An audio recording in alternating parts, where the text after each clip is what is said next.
a perspective that comes from the heart of how government evolved in Kenya.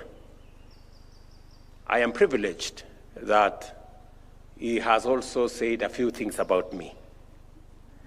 And let me just reiterate that he has said a few things about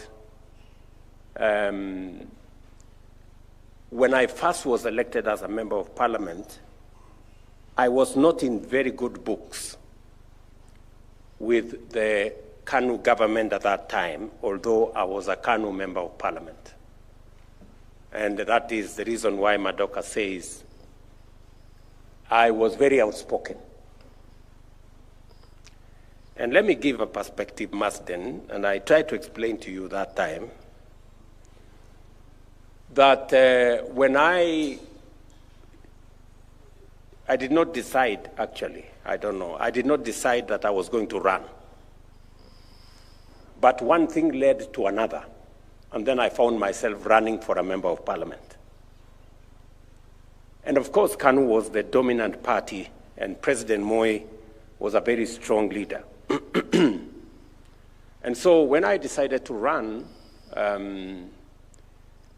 I wasn't the favorite for the KANU party. There were senior people, there were people whose brands were known, and I was really the underdog, you know, and people didn't know me. We didn't have a history of any leadership in our family. And the closest, in fact, I remember during the campaign, for people to understand who I was, I had to make reference to one of our neighbors. I said, oh, you know that Mzee Paul Boit, he was formerly chairman of the county council in Uasin Gishu, and he was a fairly wealthy person. So I used to say, I am a neighbor of Paul Boit. That is the closest I came to in terms of brand. And so the reason why I was fairly outspoken initially was because I felt I hadn't been treated well by both KANU and the leader of KANU then, the former President Moi, who later became a very good friend of mine after he understood me. So when I ran in the KANU elections, the KANU machine was really against me. And Moi himself came to Eldoret and told people, please, elect people who are known.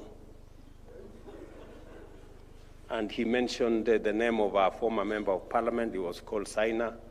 He mentioned the name of another very wealthy and known person called Chesire. And he said, I understand there are some characters running around here, you know, and we don't know them. So be very careful. So, and I was in the crowd there, you know, okay. So, but it didn't deter me. I ran, and finally I defeated these big people in the KANU nominations. So then we were all KANU now nominees. Then President Moi came to Eldoret for the presidential rally. Now I have been nominated. We were 3 people nominated in Uasin Gishu. So then President Moi is there and he says, okay. He, of course, campaigned, asked for his votes, and then he said, okay, and there are people who have been elected here, members of parliament. In fact, one of the members of parliament, one of the 3, had been elected unopposed. He was called Mr. Tarar. So he said, thank you very much. You have elected Mr. Tarar unopposed. And then there was another teacher there. he had also been nominated, and then myself. And so when it came to me, he said, then there is this other one who, I don't know his parents. And, but anyway, he has been, because he has been nominated as a member of KANU, please vote for him. So that was the problem. That must, and I tried to explain to you that time. I felt it was very unfair that not having a background became a big problem to my election. And then moving on to the lunch. Again, Marsden Madoka has talked about this lunch business. So subsequently, of course, when I had been elected and I was, and I used to speak a lot, you know.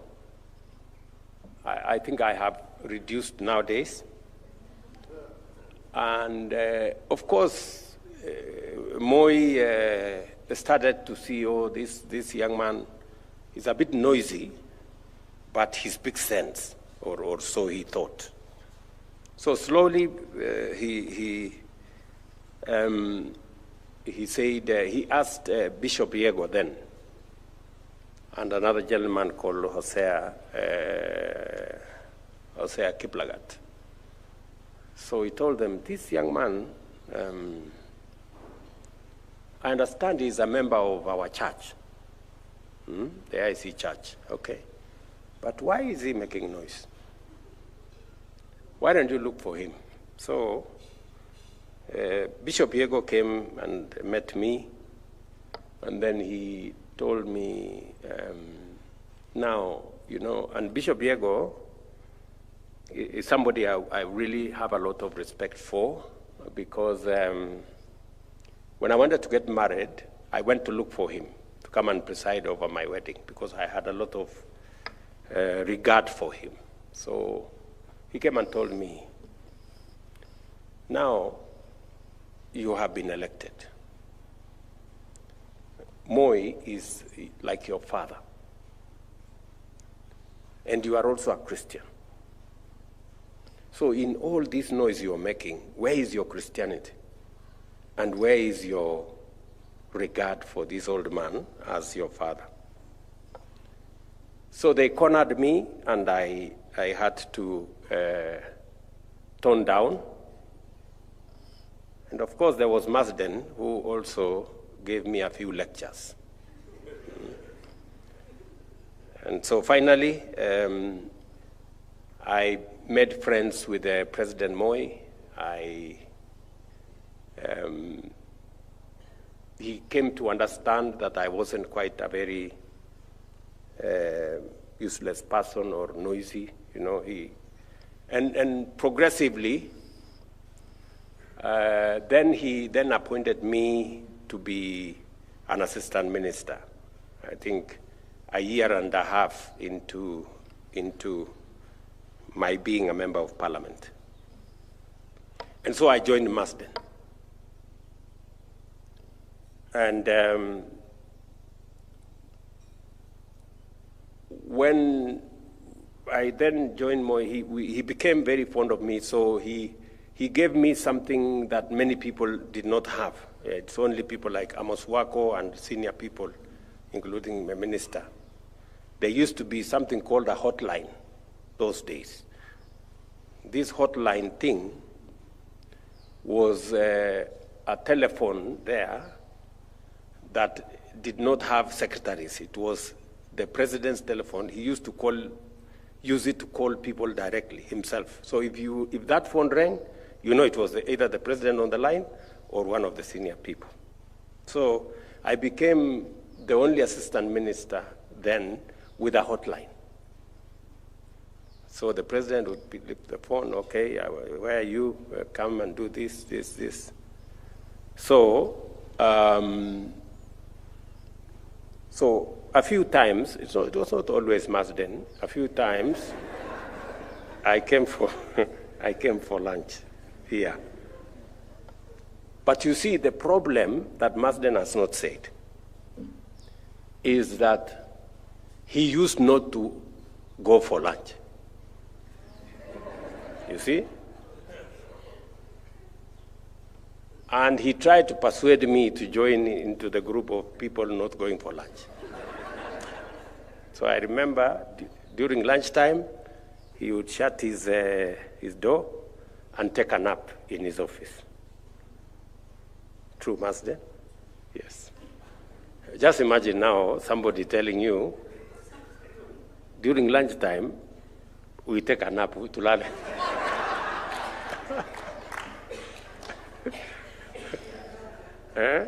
So, and he took a lot of offense when I took so much time on this lunch business, which he didn't have business with. So, but you admit, Marsden, I answered all the questions. When I didn't go for this lunch, I answered all the questions well, very well. And we did very well then as a pack, myself working under Marsden. And finally, he has mentioned something about ambition, that I was a fairly ambitious person, which is true. I tried to do whatever I set my hands on to do. I tried to do it well, and to do it with passion, and to do it with commitment. And I have no regrets whatsoever in being ambitious and having a passion for what I do, because I have come across many leaders, many members of parliament, many governors, people who are elected. And once they are elected, they behave as if they were forced into these offices. They are very reluctant. They lose interest. They don't have interest in what they are doing. They have no passion for what they are doing. And they end up doing a very poor job of the very heavy responsibilities that come with leadership. You find there are people who are very reluctant leaders. They are there. They do not want to engage with the stuff they are supposed to do. They become big people, bigger than the jobs that they have applied for. And they just want to own the title and the position without doing what is expected of them. And that is what Marsden has written in his book. It's not about position, it's not about title. It's about what gets done. Many a times I am accused of micromanaging stuff. But you see, when you have reluctant people whose mentality it is, tumeona serikali nyingi, we've been here, we've seen many ministers, we've seen many presidents, because it is the business as usual stuff. It is the roll of the mill, normal stuff. And that is the reason why I have taken it upon myself in the last 3 years to raise the ambition of our country. For far too long, Marsden, we have worked with the usual. We have made peace with mediocrity. We have, our standard has been the average. And somebody wrote a book and said, the enemy of the average. It makes you think you are not too bad, but it limits your ambition to do anything better. So, that ambition, my boss, Marsden, is what is driving me. in this country. Yes, we cannot continue to make peace with mediocrity. We cannot operate with the average. We cannot be about the usual and the normal. We have to raise our ambition. We have to raise the bar and our standard. And it has to move from the ordinary to the extraordinary. That is driving all the things we are doing. You know very well, my predecessors, President Moi was great with education. Mwai Kibaki rolled our country into something called free primary education and made a huge contribution to getting everybody into school. Many thought free primary education was not a reality. It became a reality under President Kibaki. My good friend Uhuru Kenyatta told us we must do 100% transition. There were too many kids, slipping away after primary school, many dropping after secondary school. He encouraged us to do 100% transition. And it became my responsibility then to make meaning of all that. 100% free primary brought many kids into school. 100% transition made sure there were many children in the subsequent classes. And we ran into a very big problem on classrooms, teachers, and money to teach.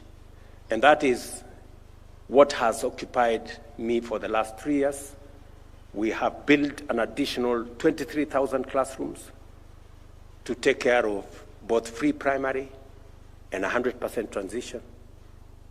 By January, we will have hired 100,000 teachers, again, to take care of the same problem. And today, we have a student-centered model that puts more money into our TVETs and our universities, again, to make sure that no child is left behind. We're basically doing what is necessary for us to develop the human capital that is going to support the transformation of our country. We are raising our ambition in the transformation of our agriculture. In the last 3 years, we have done 3 fundamental things. Number one, we have registered all our farmers because information, data, is central to any successful planning. Registered all our farmers. We now have a digital register of 7.1 million farmers. Tea farmers, coffee farmers, sugarcane farmers, maize farmers, wheat farmers, our livestock keepers. Number two, we have dealt firmly with brokers and cartels and characters who are undermining our agricultural productivity. Number three, we have brought government subsidy into the equation, not to subsidize consumption, but to subsidize production. That's why we are subsidizing our fertilizer, we are subsidizing seeds, we are putting more money into the milk sector, public resources. And today, I can confidently say that we have laid a good base. Our tea farmers are producing more, making more money. Our coffee farmers are producing more.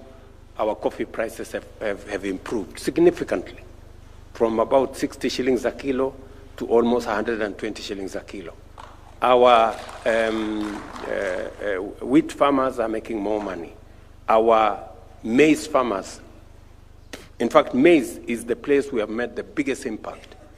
We've increased our production of maize from an average of 40 million every year to 64 million last year, and by God's grace to 75 million this year. And we are stabilizing that space. We're simply doing what we must. And I can say the same thing with our health. For a long time, health was a privilege for those who have jobs and those who can afford. We're now transitioning that because the Constitution of Kenya tells us health is not a privilege for those who can afford. It is a right for every citizen. And that is why from 7 million registered people under NHIF, we now have 26.5 million people registered in SHA. And we are making progress. In essence, what I'm saying is that we have operated for far too long with the average and the usual and the ordinary. It is time for us to up our game, to raise our ambition. And we are beginning to have a conversation as a country. In this place where you are sitting, in the last 2 months, I have sat with all the members of parliament and senators in this place, one by one, to explain to them why Kenya is a third world country by mistake, and by mistake of us, the leaders. There is absolutely no reason why Kenya today is a third world country. It is us, the leaders, who are to answer. We are the people responsible for our country being a third world country today. Because, just imagine, I have had engagement with 2 heads of state who were similar to us 60 years ago, at a personal level. I asked the president of Singapore to come and see me. He came here in 2023. I have visited the president of South Korea 3 times in my presidency. Just because Singapore and South Korea were exactly like Kenya 60 years ago. Today, they are in the first world. We are in the third world. Singapore, for example, was exactly, and you have been following pictures, Singapore was exactly like Kibera, a slum, 60 years ago. Today in Singapore, 97% of their people are home owners. In Kenya, 7 million people live in slums, and home ownership is limited to 30,000, 40,000 mortgages every year. Korea, South Korea, if you look at the GDP per capita of South Korea, in 1963, it was $79, exactly like Kenya. GDP per capita for Kenya in 1963 was $80. Today, GDP, and by the way, South Korea is an agricultural country like Kenya. We are the same in everything. Their education was like ours. Their economy was our size. Their people, population, almost the same.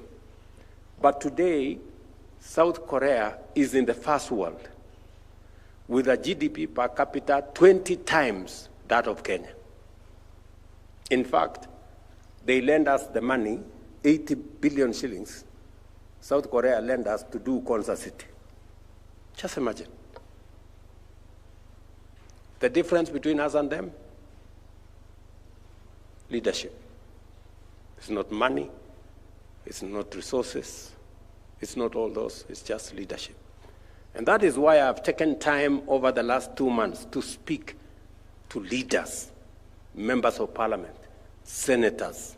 I brought here governors, because we have an opportunity of a lifetime to get Kenya out of this third world place and make it a first world country in our lifetime. It will not take us so long. It will take us between 20 and 30 years, and Kenya will be a first world country. if we do the right things. Marsden, you are right about ambition. That is what it is. So, let me finalize. I do not want to make this longer than it is. I just found a good man who worked with me, and he inspired me to say some things. Today, as we have this ceremony, last Friday, I had a big meeting here with our principal secretaries because we're trying to resolve the issue of young people, the youth of our nation. And by the way, you know, what Marsden was saying here, that the limits are being pushed by our young people. It is correct. You know, the restlessness of our young people, the impatience of the young people in Kenya is because for far too long we are operating around the average, you know, the normal, this roll-of-the-mill stuff. And yet, we have tremendous potential. So, they are not entirely wrong. They are pushing the limits. And that is why we need to up our game. Yeah? And so it's the reason why we have a four-pronged plan on how we're going to create opportunities. These young people are looking for opportunities. They are looking for opportunities to work. They are looking for opportunities to do business. They are looking for opportunities to learn, to grow, to, you know, to be part of the drive that we have as a nation. And it is because it is in the DNA of Kenya not to be average, but to be excellent. That's our DNA. And that's why you see people are restless, people are impatient, because that's what we are made of. We are not made to participate. We are made to win.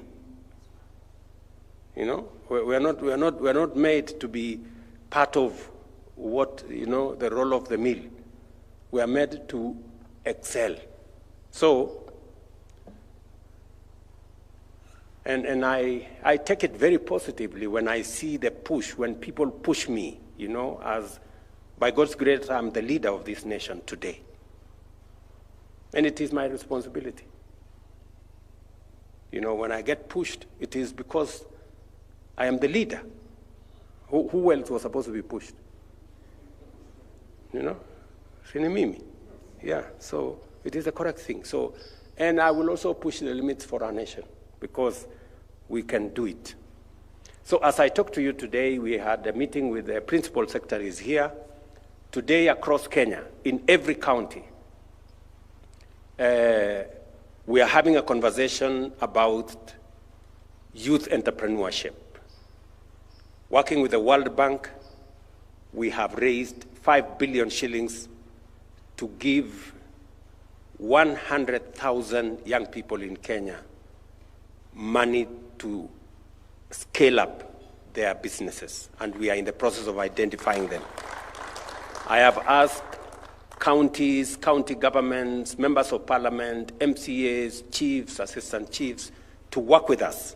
The target is to have 1 million young people benefit. We're starting with 100,000. By the end of this month, we will be releasing, we'll begin the process of releasing the 5 billion shillings to make sure that in every ward in Kenya, we identify 70 young people between the age of 18 and 29 who are doing business so that we can give them business support grants. We're also looking for 90,000 other young people who have no formal training so that we can take them through formal training, pay for their stipend, make sure that we support them to gain skills and competencies, working with with our TVETs. We are also identifying close to 20 or 30,000 others who will go through what we call recognition of prior learning so that we can certify them Many of them are working in our affordable housing programs and all the other programs. And we want to identify another almost 700,000 young people to support them to be part of the AGBO process, government procurement. We have a lot of government procurement that's going on, and young people are not participating because of many roadblocks. So we want to prepare them so that the budget we have a huge budget of procurement, close to 200 billion, that is supposed to be reserved for young people, people with disability, and women. But that is not, we're not uptaking that, they're not participating, and we want to see how we can improve their skills. So that exercise is going on across Kenya today, and allow me, Marsden, to use this launch of yours to ask members of parliament, members of county assemblies, our Ngao officers from chiefs and assistants,